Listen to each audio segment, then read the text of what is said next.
വിശുദ്ധ മർക്കോസ് എഴുതിയ സുവിശേഷം അദ്ധ്യായം 8 31 മുതൽ 38 വരെയുള്ള വാക്യങ്ങൾ. പീഡാനുഭവവും ഉത്ഥാനവും. ഒന്നാം പ്രവചനം. മനുഷ്യപുത്രൻ വളരെയേറെ സഹിക്കുകയും ജനപ്രമാണികൾ, പ്രധാന പുരോഹിതന്മാർ, നിയമജ്ഞർ എന്നിവരാൽ തിരസ്കരിക്കപ്പെടുകയും വധിക്കപ്പെടുകയും 3 ദിവസങ്ങൾക്കു ശേഷം ഉയിർത്തെഴുന്നേൽക്കുകയും ചെയ്യേണ്ടിയിരിക്കുന്നുവെന്ന് അവൻ അവരെ പഠിപ്പിക്കാൻ തുടങ്ങി. അവൻ ഇക്കാര്യം തുറന്നു പറഞ്ഞു. അപ്പോൾ പത്രോസ് അവനെ മാറ്റി നിർത്തിക്കൊണ്ട് തടസ്സം പറയാൻ തുടങ്ങി. യേശു പിന്തിരിഞ്ഞു നോക്കിയപ്പോൾ ശിഷ്യന്മാർ നിൽക്കുന്നത് കണ്ട് പത്രോസിനെ ശാസിച്ചുകൊണ്ട് പറഞ്ഞു, സാത്താനെ, നീ എൻ്റെ മുൻപിൽ നിന്നു പോകൂ. നിന്റെ ചിന്ത ദൈവികമല്ല, മാനുഷികമാണ്.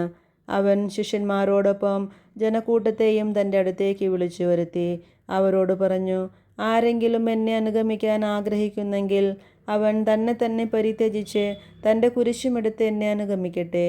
സ്വന്തം ജീവൻ രക്ഷിക്കാൻ ആഗ്രഹിക്കുന്നവൻ അത് നഷ്ടപ്പെടുത്തും.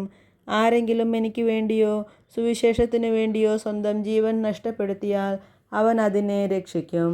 ഒരുവൻ ലോകം മുഴുവൻ നേടിയാലും തൻ്റെ ആത്മാവിനെ നഷ്ടപ്പെടുത്തിയാൽ അതുകൊണ്ട് അവൻ എന്തു പ്രയോജനം? മനുഷ്യൻ സ്വന്തം ആത്മാവിനു പകരമായി എന്തു കൊടുക്കും?